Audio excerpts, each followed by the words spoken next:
If you love Rengar and if you click on this video, it is your lucky day. Season 13 is here and I'm here to give you the best Rengar guide that you need in order to reach your dream rank for the new season. These are my empty promises, guys. I legit mean what I say, trust me.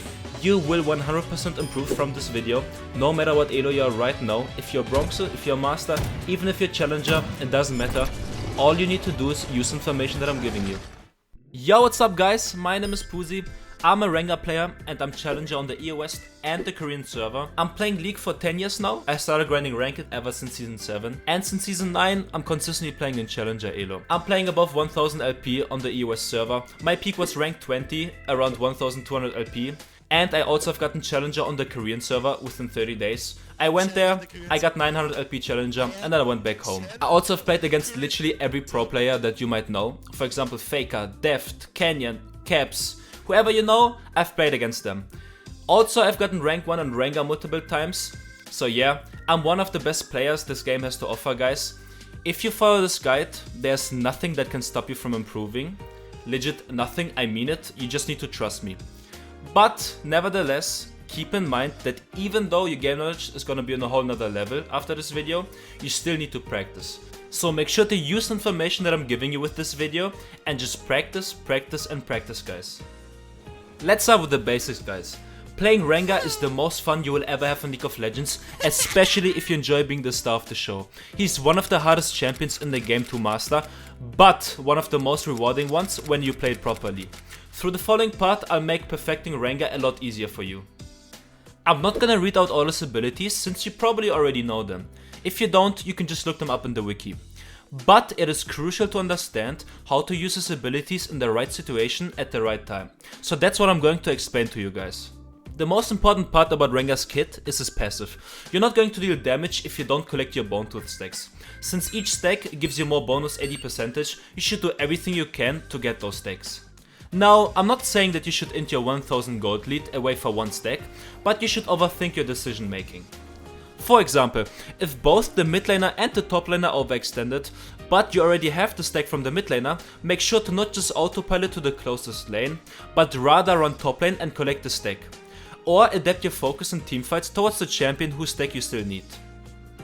More Bone Tooth stacks means easier carry potential. What is also very important is a good Rengar player always runs around with 4 stacks. In order to do so, you can extend your passive cooldown by hitting plants, wards or minions, or you can get hit by an enemy champion or a minion which has the same effect and refreshes your passive cooldown. Okay, look what I did. I got hit by it, so my ferocity resets. Not only will this make it way harder for the enemy team to get a pick onto you, but you can also react way easier to a play that is about to happen. When it comes to Rengar's Q, it is pretty basic, but it can allow you to pull off a lot of fancy plays since it gives you an auto-attack reset. For example, you can use wards and bushes to surprise the enemy with a fast double jump through your auto-attack reset. This is especially good if you want to lane gank bot or top lane and you have vision on a ward in a bush. You can jump on the ward, then instantly use your Q after you jumped on the ward and then double jump onto the enemy and surprise them. You can also use this to outplay your opponents by jumping from target to target in team fights very quick and dodge their spells while also making them dizzy. Now his W is the part of his kit that makes people hate playing against a good Rengar player.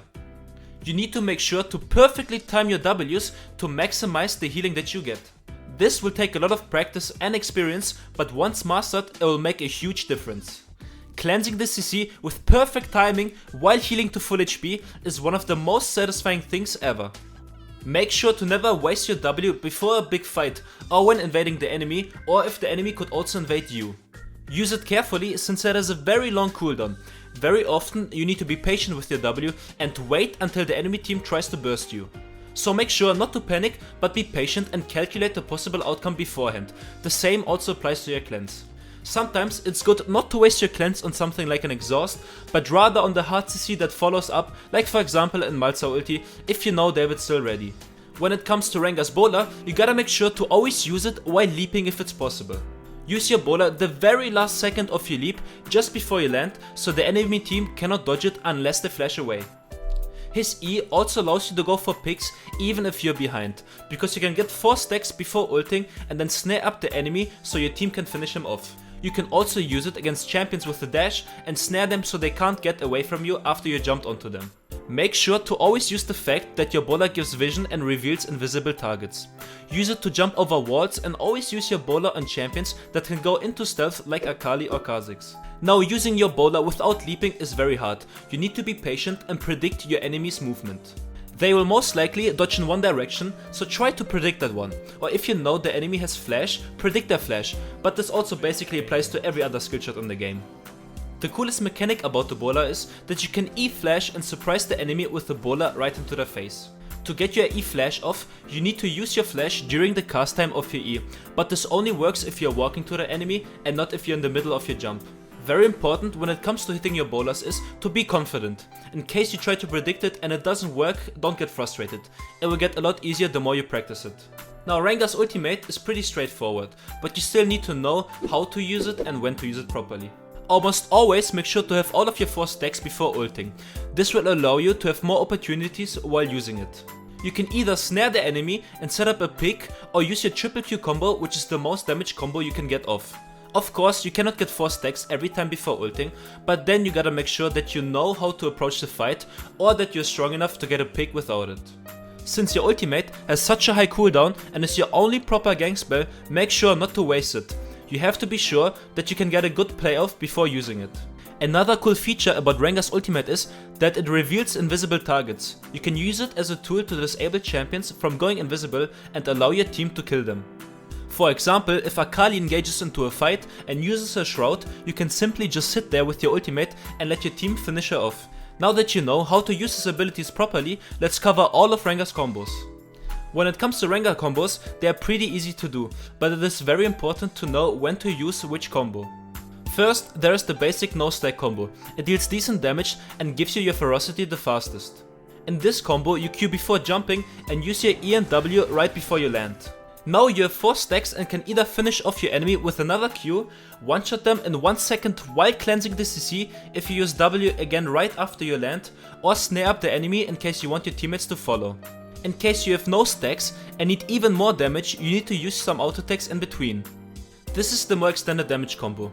You jump, use your E and W mid-air right before you land. After landing, use your Q as an auto attack reset, then you use another auto attack into your ferocity Q. You should use this if you can't one-shot your opponent with your simple QEW rotation and you need extended damage to win the fight. Now going over to the combos that you can use when you're full ferocity. The first one being the triple Q combo, which is an insane damage output. You jump, press your empowered Q before jumping, which is very important so you can get your leap stack. Then you use your E and W right before you land, then you Q again after landing to get 4 stacks and then finish off the enemy with another empowered Q. And in case you need even more damage, you can also use the extended triple Q combo. You use your empowered Q before jumping, then E and W right before you land. After you land, you use an auto attack Q into another auto attack Q. With this combo you can get the most damage off in one single rotation. The last combo is the snare chain combo, which you can use to snare the enemy for 3 seconds in total while also dealing an insane amount of damage. This one is only possible though if you are next to a bush. You use your empowered E before you land to snare the enemy, then walk back into the bush and use your fast ability rotation QEW to get 4 stacks as fast as possible and then use your empowered E again. Now you CC him for 3 seconds while dealing a lot of damage on top of that. Now if you don't have bushes around you and you know your damage output very well, you can use your snare before landing and then finish off the enemies with a single QEW. This is very good against champions like Echo, Ezreal or Lucian that are very squishy and easy to kill, but also have an ability which with they can get away from you. I know guys, all of this may sound like a lot, but it is all a question of knowing your limits. So play a lot, practice a lot, and you're gonna be there in no time guys, trust me. Now here are some important tips you can use while looking for picks. If you're playing against champs that can dodge your abilities very easily, like Zed ultimate, Echo ultimate, or if they have Zhonya's, make sure to bait them by walking into close range. By doing so, the enemy will get nervous and use his ability before he even jumped. Then you can jump on them after they wasted their counterplay onto you. What is also very important to know is that if you jump over walls, the enemy will have no time to react to you. So if you wanna go for a pick and the enemy is behind the wall, remember to jump over the wall to give them 0 reaction time. Unless they try and predict your jump, they can't use any counterplay against you. Most of them will not use a single ability or a single summoner spell. You can use this to get easy picks off. Now, all of this doesn't matter if you don't know what to build and what runes to go. Especially since we are in a time where the game is defined by mythic items, it is very important to adjust your build every game depending on the enemy team comp. First, I'm gonna start with the new pets that came out this season. They're pretty cool and give junglers cool features later on in the game once you have the last evolution. The red one gives you damage and slow, the blue one gives you movement speed, and the green one gives you tenacity and a small shield. Now looking at all three pets, you would think the red one is the best for Rengar since it slows the enemy and gives you extra damage.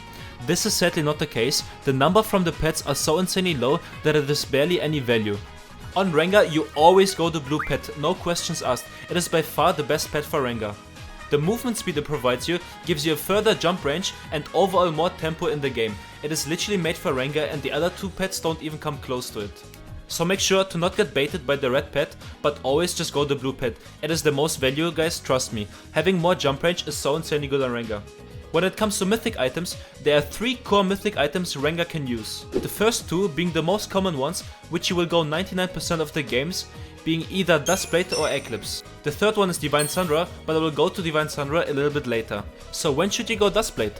Duskblade allows you to go for easy picks while either getting out afterwards, or it allows you to kill target after target while the enemy team can't even see you. It also gives you an insane amount of ability haste from its passive, which allows you to get more ultimates off and therefore more picks.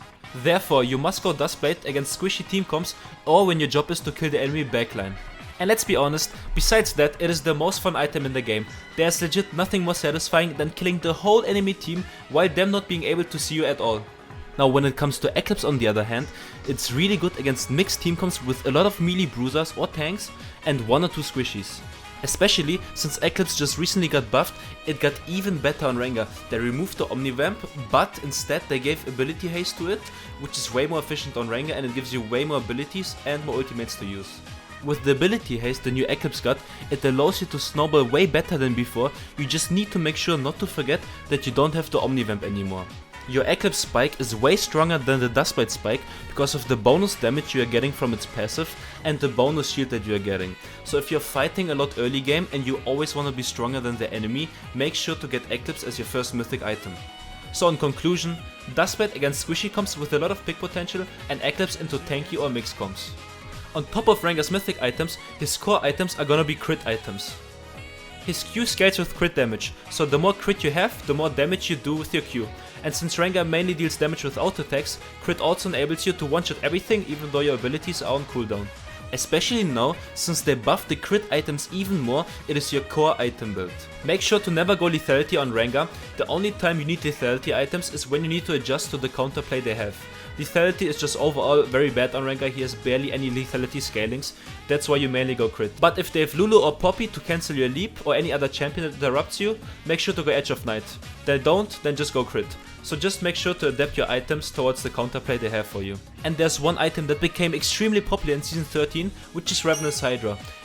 You go Ravenous Hydra when you need to play through the frontline with Eclipse and can make a lot of use out of your AoE damage.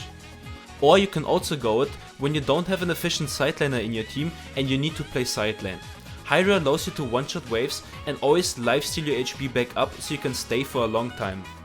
You can also buy Hydra when you are really fat and you want to sustain and have more clear efficiency. It helps you to always be on the map while killing one enemy after another. It is a really good item to snowball. Okay guys, so here are my 2 favorite builds. When I play against squishy comps, I rush Duskblade and then go Essence Reaver second item. After that, I instantly go Infinity Edge if they have no armor. If they do, I will go Lord Dominic's Regard third item and then go Infinity Edge. After that, I go Edge of Night if they can interrupt my jump. If not, I will follow up with the Death Stance for more damage with extra sustain and more tankiness. And lastly, if I didn't buy Edge of Night, I will get a Bloodthirster for even more damage and even more sustain. Now I'm at 6 items and I finish off my build with a red pot and can roll over the whole enemy team with no problem. But if I face a tankier comp on the other hand, with more bruisers and more tanks, I'll go Eclipse first item into Hydra second item. Then I will go Essence Reaver into Lord Dominic's third and fourth item, and after that I will go Infinity Edge as my 5th item for even more damage. Now I'm at 5 items and I have insane sustain and insane damage. To get more survivability, I will buy a Death Stance as my last item. Now I can one-shot anyone while still being quite tanky thanks to Death Stance. To finish off my build, I will either get a red potion if I want even more damage. If not, if I need more tankiness because they have a lot of CC or just a lot of damage, I'll go the yellow potion. But guys, don't just blindly copy those builds every game. Trust me, they will guarantee to work literally every game and make you a monster, but you should still adjust your build in every game and adapt to the enemy team comp. For example, if the enemy team is super AP heavy, make sure to go more of Malmortius third item and then continue with your crit items. If they are full AD, go Death Stance third item and then you can also follow up with your crit items. Or for example, if they have a lot of shields, you can also go Serpent's Fang third item and then continue with your crit. So guys, it is very important to just analyze the team comp and adjust. Are they AD heavy? Are they AP heavy? Do they have a lot of counterplay? Do they have no counterplay? Adapt to those team comps with the items I told you, and there's nothing that can stop you. But also another important thing for you to know is which boots you wanna go and when you wanna go them. If I get fat early game, like very fat, and I want to snowball as fast as possible, I go Lucidity boots after my first or second item. This allows me to get more ultimates off and even more picks. If I play against a heavy AD comp, so champions that use auto attacks very well, or I just need more sustain in general and more armor, because the enemy team picked a lot of AD champions, I'll go plated steel camps after my first or second item. This allows me to sustain more in fights and tank more damage than I usually would. Lastly, I will also go Mercury Treads when I'm playing against comps with a lot of AP champs or if they have a lot of CC. They allow me to make a few mistakes and not get punished as hard. Defensive boots in general have insane value when you buy it against the right team comp, so make sure to analyze and adjust your boots towards the team comp. Now that you know everything about itemization, it is very important to understand when to go which runes. When it comes to runes, I go first strike in almost every game, no matter what comp I'm playing against or what mythic item I will go that game. I feel like people don't understand how freaking good this rune is. It deals damage to the enemy while also giving you an insane amount of bonus gold. This is especially good on Rengar since he wants his item spikes as early as possible, and especially since crit items and Ravenous Hydra are really expensive, first strike helps you a lot with getting those items as early as possible. Just make sure with this rune that you don't get hit by the enemy before jumping on them, otherwise the rune will go on cooldown. If you pay attention to that, you can maximize the rune's value and get up to 1000 bonus gold by minute 20 and deal up to 1100 bonus damage. Even though I love first strike, sometimes I still go the good old electrocute. If the enemy has a lot of champions that can dash away or escape after I leaped onto them, like for example LeBlanc or Ezreal, I need the extra damage from electrocute to finish them off, since it deals noticeably more damage than first strike does. But unless that's the case, it's a no-brainer for me, I just go first strike every game. Here's my favorite rune page, also called the Gold Mine. I go first strike with magical footwear to save money for boots, then futures market to get my spikes even earlier, and then lastly cosmic insight for more summoner spells. Secondary, I go eyeball collection with treasure hunter for more gold and extra damage. Now you gotta be careful with futures market though. You never wanna go into debt for a useless item or a control ward. Every time you go into debt with futures market, you lose 50 gold, so only use it for good item spikes on your recall. I use it very often so I can get my Dirk first base or other full item spikes before an important objective. When it comes to the electrocute rune page, I go electrocute, sudden impact, eyeball collection, treasure hunter for extra damage and more gold. Then secondary, I go magical footwear for free boots and futures market for easier item spikes. Now that you know my favorite runes and items, do you remember when I talked about Divine Sundra also being viable on Rengar? There's one game out of 100 where I will go with Divine Sundra against very tanky team comps. If you face a disgusting comp with a lot of tanks and a lot of counterplay, you have no other option but to go Bruiser Rengar with Divine Sundra. Let's say they have Poppy top who can cancel your jump, Sejuani jungle who is insanely tanky with a lot of CC, Vladimir mid who you can never one-shot, Zamira and Nautilus bot who also just deny you a one-shot. You have to go Divine Sundra. Against those comps, you go Divine Sundra first item, followed by Death Stance or Morph Malmortius depending on if they're AD or AP heavy, then you adapt which item you want to go first. After that you go Ravenous Hydra into Black Cleaver and the Guardian's Angel to finish off the build. With this build you still deal a lot of damage, not as much as with the other builds, but you deal a lot and you tank a lot. With this build you also have to adapt your runes. You go Lethal Tempo first so you get more attacks in and it gives you a higher jump rage, which is really broken on Rengar. Then second you go Triumph, followed by Alacrity, and then Last Stand. Secondary you go Magical Footwear with Cosmic Insight. If they have a lot of CC, you change Alacrity for your Tenacity rune and you're good to go. Now that we're done with items and runes, what can we conclude from this? We can conclude it is very important to adapt your build every game. Adapt towards the counterplay they have and the stats that the enemy team has. The keyword here is adapting. Also make sure to play around your item spikes and reset when you have them, and then there's nothing that can stop you guys. Okay, since we are done with all the theoretical stuff, you should know what Rengar is capable of doing and how you can achieve it through itemization and using his abilities properly. All of the information that I just gave you won't help if you're not comfortable with playing Rengar. He needs a lot of practice and needs a lot of time invested into him so he can reward you as much as possible.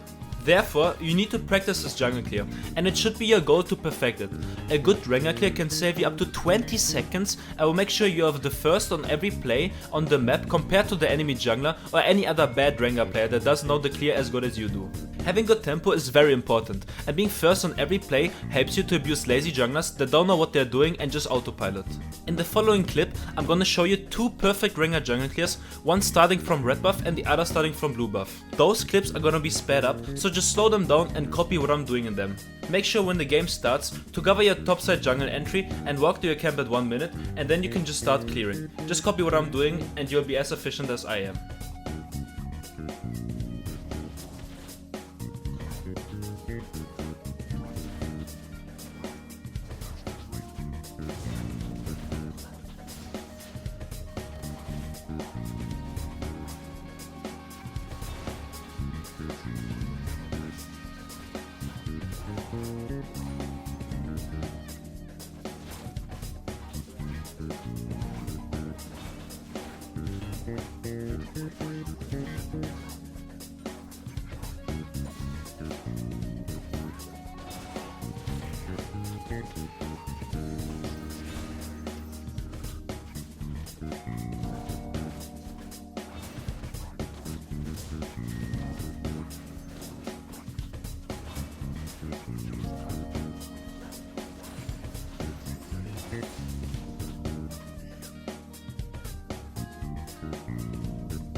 Now that you know how to clear properly, you need to use the skill to get a proper understanding on how to path perfectly depending on the game.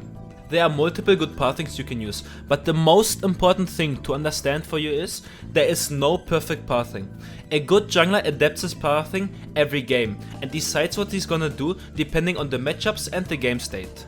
So, when should you start red buff and when should you start blue buff? You always want to start on the opposite side of the map to which lane you want to play for. To do so, you need to know which lane is gonna be your win condition in that game. How do you analyze your win condition? You need to have a decent amount of experience to know which lanes are going to give you priority so you can force plays while the enemy team is still farming the waves. This basically means that your lane with priority has freedom to do something productive after pushing in the wave while the enemy team has still to farm the wave. You have to use your lane priorities to go for objectives or force any other plays. To help you understand which lanes are going to be your win condition because of their priority and their good champions, I'm going to give you an example. Let's say you're playing on blue side and you have the following matchups. Top lane you have Malphite vs Ornn, mid lane you have Twisted Fate against Sylas, bot lane you have Thresh and Aphelios vs Yuumi and Ezreal, and in the jungle you're playing Rengar vs Jarvan. Looking at those matchups, it is fairly easy to say that your bot lane is going to be a win condition. Why? Because you want to enable your hard carry, which is Aphelios, while also setting the enemy bot lane behind, because you don't want to give Ezreal and Yuumi a free laning phase, because they scale insanely well. So in this example, you should start on your blue buff to clear to your bot lane and abuse the fact that Aphelios and Thresh have perma push to either dive the enemy bot lane, go for objectives, or invade the enemy jungle. Now I'm going to give you another example, but this time to a lane that is your win condition, not necessarily because it has priority, but also because it can win you the game simply because of good matchups. Let's say the matchups are the following. You have Jax vs Camille top, Zoe against Akali in the middle lane, bot lane you have Jhin and Seraphine vs Ezreal and Pyke, and in the jungle you are facing a Graves as Rengar. Looking at these matchups, you can say that your bot lane is double ranged and will probably have priority against Ezreal and Pyke, but the enemy team comp is really AD heavy and relies a lot on auto attacks with Graves, Camille, Ezreal and even Pyke, which basically means Jax is really good this game and there's a high chance that he can 1v9 with your support. So this game, you play for the lane that has the highest chance of carrying the game because of matchups and not necessarily because it gives you priority. With your help, you can snowball the game very easily with Jax and take over the game very quickly. So if you're blue side again, this basically means that you start your red buff this time and full clear to your top lane, or maybe invade the Graves at level 3 if he's also pathing topside and you have Jax's priority. Just make sure to play with your Jax and there's nothing that could stop you in that game.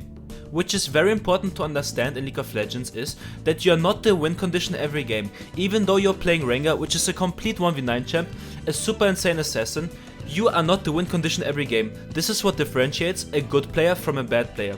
You should play with your teammates and enable the lane that gives you the easiest win conditions. Now that you know where to path, it is important to know when to invade the enemy jungle. When it comes to invading the enemy jungler, you must consider certain factors, and for that invade to be successful, you want most of the factors to be in your favor. The most important factor is you must be able to beat the enemy jungler in a straight up 1v1 in every scenario, even though if you can't get all of your 4 stacks. Also, vision is very important, so ask your mid laner to ward the enemy raptors at 1 minute 20 so you know the enemy jungler's pathing. Another very important factor is lane priority. If your mid laner can't move because they have to catch a wave, but the enemy mid laner can because they already pushed in the wave, you'll fail the invade and lose way too much, so don't flip the game at level 3 because of a stupid invade. Pay attention to which lane has priority. You must think about the result of the play in your head even before doing the play. This differentiates a good player from a bad player. For example, if you're on blue side and you have top lane and mid lane prio and you know the enemy jungler started bot side, it is better to invade him on his red buff instead of just autopiloting to your full clear. You don't have to kill him, simply taking away his camps is even enough. In conclusion to pathing, always adapt. Again, the keyword is adapting. Never autopilot your pathing. Always look at the wave stats, where your team has vision, which lanes have prio, what matchups you and your allies are in, and adapt your pathing based on those factors. Let's get over to playstyle. Knowing where to path and how to path is very important but can only help you adjust so much. You need to know how to snowball your lead and what to do in each game state. I will explain to you what you need to pay attention to in early game, mid game and late game and how to adjust. Let's cover the early game. In the early game, it is very important for Rengar not to fall behind, but try and abuse his early game strength. Not falling behind on Rengar is very important, since assassins get punished a lot by being behind in items towards the enemy. Like we discussed, make sure to look out for your win condition at the start of the game. Look at the matchups and decide who is most likely going to win you the game by hard carrying it. Is it you, your bot lane, your mid lane, your top lane? Adapt your playstyle accordingly to the one who's going to be the most likely one to carry the game. This decision on where to path basically allows you to go through the early game very easily. You want to play for the lane that gives you prio and with who you can snowball the game state the fastest. With them you will take objectives, deny the enemy CS, and take all the play things in the game that you can get. You want to get the gold lead as early as possible and keep on extending that lead.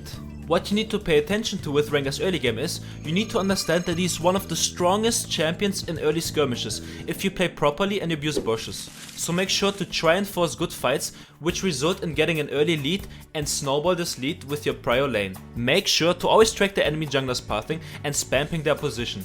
It helps you to keep track of it, and it helps your teammates to not die to his ganks as frequently. Try to monitor your laner's wave states as much as possible and analyze them to determine the right gank timing. For example, if your top laner is preparing a huge wave for a dive, make sure to be there and punish the enemy laner so he loses all his minions. If there's a slow pushing wave towards your bot lane, try to sit in the first bush and lane gank them, because the enemy team wants to crash the wave into the turret, and therefore they will most likely overstay, which you have to punish by lane ganking them. However, make sure to only gank when it's possible. Avoid overforcing ganks. Overforcing ganks is very terrible for you and your tempo, and Rengar is all about getting his early tempo ahead. So don't overforce, only go for ganks if you guaranteed know it's gonna be a successful gank. This is one of the most common mistakes low elo players make. They try to overforce a gank instead of just full clearing and getting the consistent resources in. In games where no one has priority or you can't find any gank opportunities, focus on farming and getting level 6 as quickly as possible. Then with level 6 you can look for easy ganks or easy invades with your ultimate. Of course, one of the most important things in the game, get every objective. If your bot lane has prio, make sure to get the Drake. If your top lane has prio, make sure to get the Herald. If your bot lane can move to top lane, get the Herald. Get every objective as fast as possible whenever you can. Remember guys, you do not win games by getting kills, you win games by getting objectives and overall gold. I know guys, I'm repeating myself here a little bit, but it's very important for you to understand how to snowball a game with perfect macro. A concept that I like to explain my students during my coaching sessions is that they can win the game without getting any kills. Let's say you have a winning bot lane and you path to them. Make sure to get every plating and every Drake with them while zoning off the enemy bot lane. By minute 9 you got the whole bot turret and the first Drake. So what is the next play? You and your bot lane go top and get the top turret. So you go top with your bot lane, get all the platings as fast as possible and the Herald if the Herald is still up. Then by minute 12 you probably already have the top turret. And no one can contest you. Why? Because you are 3 champions with a huge gold lead and therefore a huge item lead. Then after getting the top turret, you go mid lane with your bot lane and get the whole mid lane turret with the Herald before the platings run out at minute 14. You just need to be there for your bot lane and cover them. Now the game is 14 minutes, you have 15 platings, 3 turrets and every objective in this game, without the enemy team not dying once. Now you're 7k gold ahead at minute 14 without the enemy team being able to do anything against it, and the game is basically won. Of course guys, this would never happen in a real game, or very rare if you play perfect, but you still need to understand the point. You should make decisions in the game that get you as close as possible to this dream scenario. Let's go over to the mid game. Mid game usually starts at minute 14 when all the platings are gone. No more platings to take. What do you do now? Basically the same. Look on the map and play for objectives while still clearing your camps and getting every resource. Also make sure to cover your side laners in the mid game and get the T2 turrets. Get every Drake that is spawning to secure free scaling and take the second Herald to get the T2 turret in the mid lane. In between the objective timers, it is also very easy for Rengar to get picks on side lane due to his ultimate. So if your side laner is strong and has a good setup, or someone on the side lane is simply overextending, make sure to kill them. If your team comp allows it and you don't have a second side laner, make sure to go to side lane with Rengar, since Rengar is really strong in side lane and can create a lot of pressure. Playing side lane with Rengar helps you generate a solid lead. This is also why Hydra is very good here. You can push out waves constantly without any issues. You're super fast with pushing, so once you pushed you can look for a play. But the overall plan in the mid game is to get every objective that you can and prepare for big fights before those objectives. So make sure to reset before the objectives spawn and get your item spikes and prepare your position. The moment the Baron spawns, it is your main objective. As the jungler, you have to make sure to never be too far away from the Nash unless your team is strong enough to deny the enemy team rushing the Nash without you being there. Also, crit Rengar can do Baron very fast and without much struggle, so if there's a chance you can try to 2-man Baron or just rush the Baron with your team when you see the enemy team being on the bot side. But always drop the Baron and try to look for a fight in case they're contesting you. Never risk a 50-50 unless you are very behind. Now that you know how to play the mid game, let's make sure that you understand how you should play in the late game. What many people don't know is that Rengar scales incredibly well and is very good in the late game. When you hit your 4 item spike, you're super strong and can one-shot almost every opponent in the game. When you're in the late game state, you should look for very easy picks and fights that you can carry. Once you picked up your Infinity Edge, you're most likely the strongest member in the game, so it's on you to carry. It's on you to find those insane picks and to initiate those very good fights. When being in this state in the game, Rengar just doesn't want to full clear his camps anymore. You wanna be proactive. Preferably, go to a side lane and simply apply pressure, since no one can contest you. If they don't contest you, you can get turrets for free, since you almost one-shot them. Rengar's turret damage is actually insane. If they start contesting you on side, they most likely need at least 2 members to contest you, so create vision around the side lane and just ult away once they move. This will create a time window for your teammates in which they can force a play on the other side of the map or get a huge objective. If they don't respect you, you can end the game on side lane. This is a tactic I very often abuse. In my stream I call it the Pusi Crew special. I just go side lane when the enemy team doesn't expect it and I one-shot every objective. Rengar's turret damage is so insane that you can take their whole base in literally 10 seconds. I do this often if the enemy team is on the Baron and you cannot contest it. It is one blink and the whole base is gone. Make sure to always run around with the sweeper to get some cheesy picks if possible, but never risk you dying. You even shred tanks at this state of the game, so know your limits and don't underestimate your damage. But at the same time, you shouldn't lose track of your win condition in the game. Do you need to Dragon Soul to end the game? Do you win the game by teamfighting because you have an insane teamfight comp? Or do you win the game by side laning because the enemy team is much stronger in teamfights? Play around this win condition. What you also need to understand is, Rengar as a champ can't really siege, since he has no gap close or poke. The only way you can have impact is by zoning off the enemy team of their turrets while ulting and pressuring a one-shot onto them. So if you have Baron buff, either go on the side lane and pressure the side lane, or zone the enemy team off their own base and get the turrets with your teammates. So this sounds pretty easy and basic, right guys? Just get the objectives, push all the lanes, break their base. Well, if you're ahead, it is pretty easy, yes. But what if you're playing from behind? Playing from behind is way harder, and in order to come back, you need to find the enemy team's mistakes and punish them. Especially being behind on Rengar sucks. You can't kill anyone and you can barely defend turrets. So what you need to do is, you go on the opposite side of the map from which the enemy team is, and you just push the side lane and get the objectives. Try to find picks with your ultimate. Once you found a pick, you can force a 4v5 or take an objective for free since the enemy team can't contest you. Also make sure to abuse objective bounties. Slowly get back into the game by getting the enemy team's objective bounties. That's why they're literally there. They are really broken and can help a team that is 5k gold behind to eventually after a teamfight get back to 2k gold behind. Also make sure to abuse objective bounties. Get turrets with the bounty or objectives with the bounty. Those bounties will help you a lot with getting back into the game. Now that you know how to play the game in every state of the game, I will explain to you how to win teamfights as Rengar. Now teamfighting as Rengar is pretty difficult unless the enemy team is super split up and you can get a pick. You need to always make sure to get a flank off in teamfights. Run around the whole team if you have to, just to get onto their backline and kill them. Very often the enemy team will not expect this. Also make sure to jump on the person that is in the bush, so you can outplay the enemy team with bushes and jump from one target to another. If your team is fighting in the middle of a lane without any bushes, you need to be patient. Let them fight for a bit. The enemy carries are focusing on fighting and then you come from behind and kill them or take away their focus. You just need to make sure to never panic and play fight slowly. Get flanks off and play with bushes if it's possible. Also make sure to use the right ferocity spell in those teamfights. For example, if you know the enemy team still has CC tools available once you jumped in, do not use your 4th stack until the CC has come through. Then you can just cleanse the CC with your battle roar and escape. Okay guys, now you should be all set and ready to destroy anyone that stands in your way. Your game knowledge is on a whole nother level and you are ready to go. But there is one problem that many people actually do not talk about, but I want to cover this topic. You can have all the skill and all the knowledge you want, but in order to climb and improve, you need to have the right mindset and mental attitude. This might be the most important part of them all. If you always tilt, never accept mistakes, and perma-flame, you will never achieve your dream rank. It is very important to understand that you need to improve in order to get your rank. Winning does not matter at all. All that matters is improving. And how do you improve? You only improve from losing. Losses are improved, trust me guys.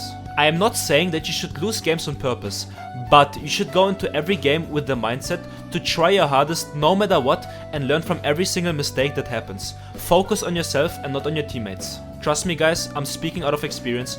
If you play to win, you will not climb. But if you play to improve, you will get a better player and the winning comes automatically. Never look at your teammates' mistakes guys, and never blame them. Look at what you can do better in that specific game and what options do you have to carry this game. What this means is that you don't spam ping, you don't type, you only play for yourself and you learn from your losses. If you lost 5 games in a row, take a break, go for a walk, go to the gym or just simply watch videos. It is important that you don't play when tilted. You might not think it impacts you, but it actually really does. You play significantly worse and only look at your teammates' mistakes. Trust me guys, if you're willing to do what I just told you, there's nothing that can stop you. I'm 100% sure if you paid enough attention to this video and use all the information that I provided you, you will guaranteed climb. I promise you that. Trust me. Alright guys, this was it from me. I thank you so much for watching. I would appreciate a like on this video since I actually put a lot of effort into it and I tried to provide you guys with all my knowledge that I have. I also wanted to ask you guys a favor. Come back to this video after 2 or 3 weeks of playing and then tell me your old rank and your current rank in the comments please. I want to see your improvement. I want to see if this guide actually helped you. Guys, if something is still unclear, make sure to answer questions in the comments as well. I will answer all of them. Or you can just come to my stream at twitch.tv/Pusi Crew. I'm streaming daily every day on Twitch. Also make sure to check out my other socials, subscribe to my channel, comment, like, all this stuff. I'm gonna upload a lot more educational content from now on. So guys, thank you for watching. Much love.